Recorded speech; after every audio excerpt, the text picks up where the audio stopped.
The air is thick with the taste of their own fear. It clings to the sweat on their skin. A sour perfume that drifts back on the wind to the things that follow. For 2 days, the scent has been their only constant companion, second only to the burning in their lungs and the terror that has hollowed out their bellies. They run, not with the explosive grace of a prey animal built for the open plain, but with the lurching, desperate endurance of a people who weren't ever meant for this. The world of these early humans is a mosaic of momentary safety shattered by pursuit. The ground, a blur of trampled grass and sharp stones, tears at their broad, tough feet. A young female stumbles, a sharp cry swallowed by the frantic pace. A male, his face a mask of grim effort, hooks an arm around her and pulls her back into the rhythm of their flight. They are a single, ragged organism, fleeing dissolution. Behind them, moving with an unnerving patience, are the hunters. Hominid. The scimitar-toothed cats are not sprinters. They are auditors of stamina, and the debt of this small clan of Homo habilis is coming due. The hominids can hear them now. Not the roar of a lion, but a series of low, sea-huffing pants that seems to ride the air itself. Occasionally, a flash of dun-colored fur is visible through the thinning acacias, a liquid movement of muscle and bone that promises a swift and final violence.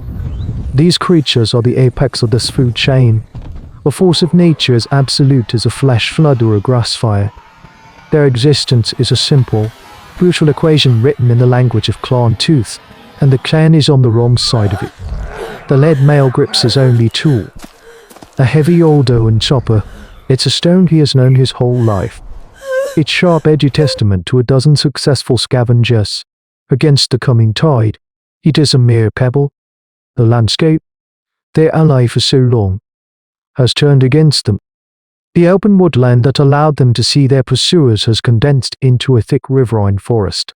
A green tunnel that suffocates the sky and funnels them forward. Branches whip at their faces, and unseen roots try to drag them down. The path of least resistance is now the only path.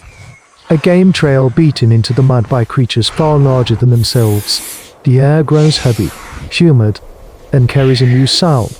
A deep, constant rumble. It is a sound of hope, of water, of a potential barrier. It pulls them onward, a final reservoir of adrenaline flooding their veins. They are not just running from death. They are running towards life, a fundamental transaction at the heart of prehistoric life. The hope is that the water will be their salvation, a line the cats will not cross. It is the only strategic thought left in their exhausted minds. They burst through the last wall of tangled green, their bare feet sinking into the soft, wet earth of the riverbank, and the hope dies. The sound is not a stream, it is a monster. A wide, brown, churning expanse of water, impossibly fast, impossibly final. They are trapped. The forest is behind them, the river is before them, and the sea huffing is getting closer. Panic takes root. It is a cold vine, wrapping around their hearts. The clan turns its back on the impassable water, a final, desperate instinct driving them to face the known threat over the unknown one. The lead male positions himself before the others, his knuckles white around his stone chopper. He is a picture of defiance, but it is a pose, a posture for the benefit of his kin. He knows his stand will last only moments. The rustling in the undergrowth is no longer distant. It is the sound of heavy paws padding deliberately over damp earth. The sound of their own final moments being counted out. Some of the females begin to key, a low, mournful sound that is the universal language of grief. This is how it ends. A brief, bloody struggle on a muddy bank.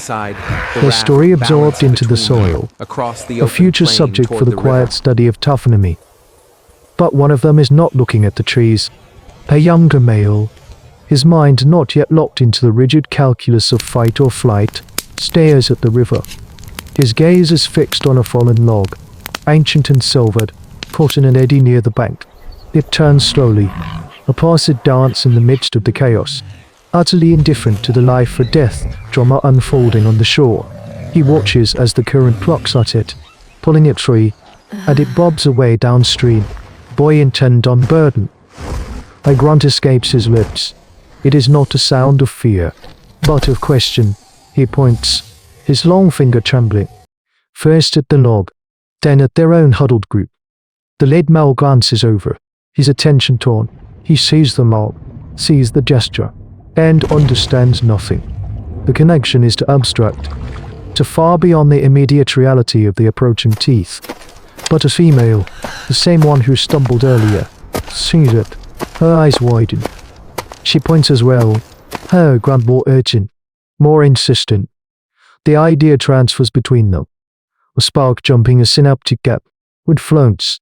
They do not, but perhaps the wood can carry them. It is a thought that should be impossible, a solution from a different world. It is a cognitive leap across a chasm of instinct. The lead mole finally grasps the shape of their desperate hope. The instinct to fight recedes, replaced by the cold, clear command of a new logic. He bellows, a short, sharp bark that cuts through the keening and silences the group. He points not to the trees, but to a massive, half-rotten log embedded in the mud at their feet. The command is unspoken but absolute. Move it. They descend upon the log, a frantic scramble of limbs. They dig their fingers into the soft, decaying wood, their feet sinking into the muck as they heave. It resists, an immovable piece of the landscape, but their small strengths, unified by a single, desperate purpose, create a greater one. The log groans, shifts, and with a great sucking sound, pulls free from the mud. They wrestle it toward the water's edge, their movements clumsy but synchronized. They are no longer just prey. They are engineers. This act, this collaborative manipulation of the environment, is the very essence of primitive technology. They drag a second, smaller log beside it, binds, thick as a man's arm, hang from the canopy. A female pulls out a sharpened flint flick and begins to saw at one, her arm a piston of frantic energy. The others pull, tear, and twist, their hands raw, bleeding, working to create the bindings that will hold their fragile hope together. The sea huffing of the cats is at the very edge of the tree line now. The hunt is over. The assault is about to begin. A scream rips the air, not of fear, but of agony. A blur of tawny muscle erupts from the tree line. The first hammer of the rim is on them. It moves with a terrifying economy of motion, a low-slung engine of destruction. It ignores the frantic group, its eyes fixed on the most immediate threat. The lead male, he meets the charge, not with hope, but with instinct. He swings his stone chopper in a desperate hop. The stone connects with the side of the cat's massive skull with a sickening crack, but it has no more effect than a thrown pebble. The cat's momentum carries them both to the ground, teeth foreign flesh. The clan's protector buys them the final 3 heartbeats they need. In that sliver of time, the female with the flint flake shoves the half-lashed mobs into the shallows. The rest of the clan scrambles onto the unstable platform, their hands grabbing at the rough bark and wet vines, their minds reading from the violence behind them. The water is a liquid predator. It grabs their vessel, pulling it into the main current with a lurch that almost throws them all into the churning brown depths. The river is alive, its power immense and indifferent. The raft, a desperate prayer made of wood, twists and groans. Water surges over the logs, cold and shocking, trying to tear them from their precarious hold. On the bank, the scimitar cat releases the broken body of the male and watches them go. Its sea huffing now a sound of frustrated rage. At last, they A second cat joins it, bank. and they pace the shoreline, lethal spectators to an escape they cannot comprehend. The clan huddles in the center of the raft, a miserable knot of shivering bodies. They have traded the certainty of teeth for the uncertainty of the abyss. Every wave threatens to shatter their fragile creation, to pull them under into the cold, dark silence. A young one begins to cry, and its mother clamps a hand over its mouth, her eyes wide with the fear that any sound might attract some new, unseen danger from below. Hours pass like seasons. The far bank, once a distant dream, slowly resolves into a tangible reality. They do not steer.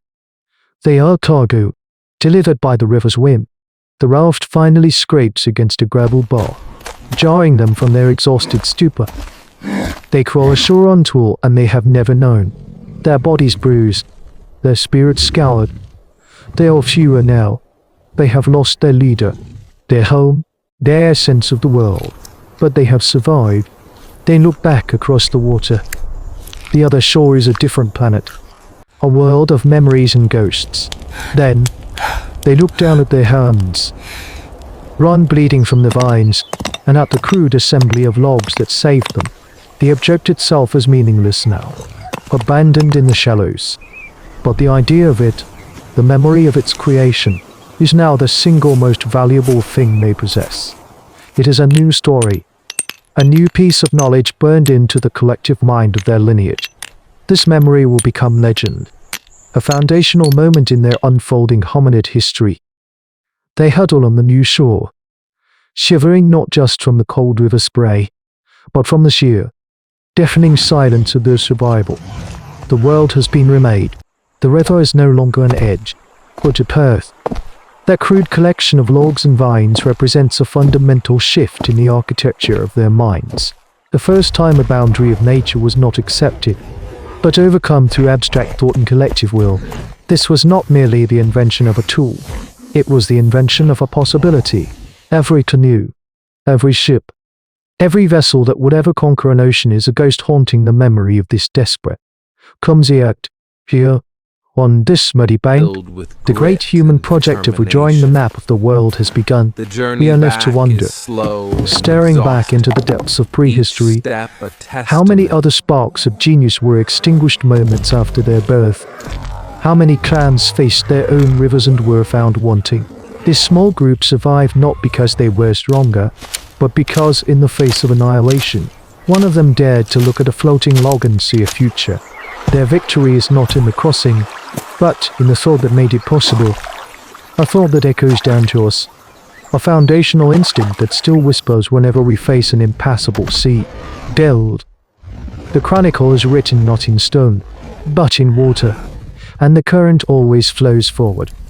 But the new shore has eyes of its own.